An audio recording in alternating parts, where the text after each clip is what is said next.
દર વર્ષે ચોમાસામાં રસ્તા તૂટે અને આપણે સૌ કંટાળી જઈએ છીએ, સાચી વાત ને?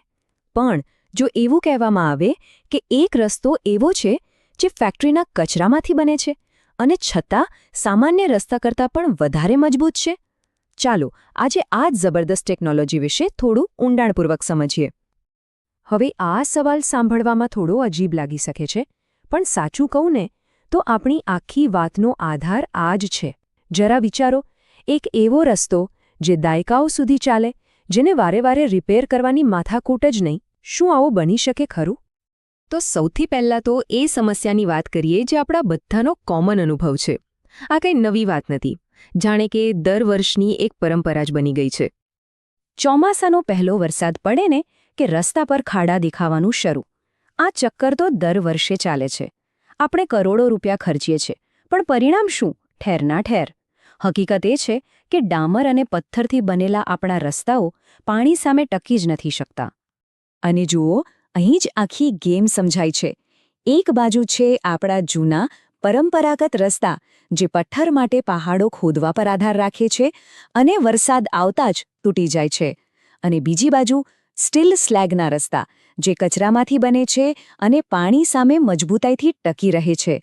પણ સવાલ એ છે કે આ સ્ટીલ સ્લેગ આખિર છે શું? તો ચાલો હવે વાત કરીએ આ આખી કહાણીના અસલી હીરોની, જે વર્ષોથી આપણી નજર સામે જ હતો, પણ એક કચરાના ઢગલાના રૂપમાં. એકદમ સાદી ભાષામાં સમજીએ, જ્યારે સ્ટીલ બનાવવામાં આવે ત્યારે પીગળેલા લોખંડ ઉપર જે મેલ જેવો કચરો તરવા લાગે ને, બસ એ જ છે સ્ટીલ સ્લેગ. દાયકાઓ સુધી આ કચરાના મોટા મોટા પહાડો ફેક્ટરીઓની બહાર ભેગા થતા રહ્યા અને પર્યાવરણ માટે એક બહુ મોટી સમસ્યા બનતા ગયા. અને પછી એક બ્રેકથ્રુ આવ્યું. સેન્ટ્રલ રોડ રિસર્ચ ઇન્સ્ટિટ્યૂટ એટલે કે CSIR-CRRIના વૈજ્ઞાનિકોએ આ કચરાના ઢગલામાં એક મોટી તક જોઈ.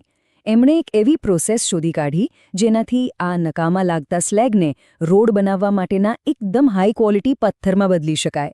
આ તો ખરેખર વેસ્ટમાંથી બેસ્ટ બનાવવાની કહાણી હતી. તો સવાલ એ થાય કે આ સ્ટીલ સ્લેગ રોડમાં એવું તો શું ખાસ છે? ચાલો એની 3 મુખ્ય સુપર પાવર્સ પર એક નજર નાખીએ. બસ આ 3 શબ્દો યાદ રાખવાના છે: વધુ મજબૂત, વધુ સસ્તું અને પર્યાવરણ માટે વધુ સારું. અને હા, આ ખાલી વાતો નથી, આ તો સાબિત થયેલા ફાયદા છે. ચાલો એક એક કરીને સમજીએ.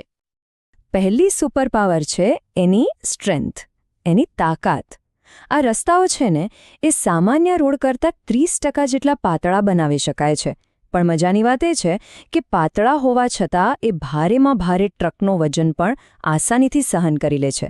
મતલબ કે ઓછી સામગ્રીમાં વધારે મજબૂતી. બીજી સુપર પાવર છે કિંમત. હવે વિચારો, જ્યારે પથ્થર માટે પહાડ ખોદવાની જરૂર જ નથી કે એને દૂર દૂરથી ટ્રાન્સપોર્ટ કરવાની ઝંઝટ જ નથી, તો બાંધકામનો ખર્ચ તો ઘટવાનો જ છે, લગભગ 30% જેટલો ઘટાડો. અને કોઈપણ મોટા પ્રોજેક્ટ માટે આ બહુ મોટી બચત કહેવાય. અને ત્રીજી, અને મારા મતે સૌથી અગત્યની સુપર પાવર, આ ટેકનોલોજી આપણા પહાડોને ખોદાતા બચાવે છે. ફેક્ટરીના કચરાને એક કામની વસ્તુમાં ફેરવી દે છે. આને જ તો કહેવાય સર્ક્યુલર ઇકોનોમી, જ્યાં કશું જ વેસ્ટ નથી જતું, બધું જ ફરીથી કામમાં આવે છે. સારું, આ બધી વાતો ખાલી થિયરીમાં નથી. હકીકતમાં ભારતના રસ્તાઓ પર આ ટેકનોલોજી ઓલરેડી સફળતાપૂર્વક ટેસ્ટ થઈ ચૂકી છે. આના પુરાવા તો આપણી નજર સામે જ છે. સુરતના હજીરામાં દેશનો પહેલો 1 કિલોમીટર લાંબો 6 લેનનો સ્ટીલ સ્લેગ હાઇવે બની ગયો છે.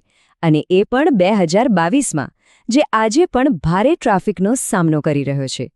અને એનાથી પણ મોટી વાત, બોર્ડર રોડ ઓર્ગેનાઇઝેશન એટલે કે BROએ અરુણાચલ પ્રદેશમાં ભારત-ચીન બોર્ડર પરના એક ખૂબ જ મહત્વના રસ્તા માટે આનો ઉપયોગ કર્યો છે. અને આ જ વાત સાબિત કરે છે કે જે વિસ્તારોમાં પુષ્કળ વરસાદ પડતો હોય, જ્યાં જમીન નબળી હોય, ત્યાં આવા રસ્તાઓ કોઈ આશીર્વાદથી ઓછા નથી. એમની મજબૂતી અને ટકવાની ક્ષમતા જ એમને આવા પડકારજનક વિસ્તારો માટે પરફેક્ટ બનાવે છે. તો સમજી ગયા ને? આ વાત ખાલી થોડા કિલોમીટરના રોડ પૂરતી નથી. આ તો આખા દેશના ભવિષ્યના ઇન્ફ્રાસ્ટ્રક્ચર માટેની એક બ્લુપ્રિન્ટ બની શકે છે. અને આ વાત ભારત માટે કેમ આટલી બધી મહત્વની છે? કારણ કે ભારત દુનિયાનો બીજો સૌથી મોટો સ્ટીલ પ્રોડ્યુસર દેશ છે. આનો સીધો મતલબ શું થયો?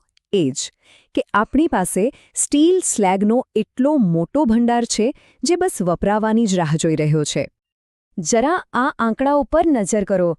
આજે આપણે દર વર્ષે લગભગ 19 મિલિયન ટન સ્લેગ પેદા કરીએ છીએ અને એવો અંદાજ છે કે 2030 સુધીમાં આ આંકડો વધીને 60 મિલિયન ટન સુધી પહોંચી જશે. જરા કલ્પના તો કરો, આટલા વિરાટ જથ્થામાં પડેલા કચરાને જો આપણે રસ્તા બનાવવામાં વાપરી લઈએ તો દેશના વિકાસને કેવી જબરદસ્ત ગતિ મળી શકે છે. આ વિચાર જ કેટલો શાનદાર છે નહીં કે ભવિષ્યમાં જ્યારે કોઈ આ હાઈવે પરથી ગાડી ચલાવશે ત્યારે એમને ખબર હશે કે એમની ગાડી કોઈ પથ્થરના રોડ પર નહીં પણ વેસ્ટમાંથી બનેલા એક બેસ્ટ રોડ પર ચાલી રહી છે. આ ખરેખર કચરામાંથી કંચન બનાવવાનો એક ઉત્તમ નમૂનો છે.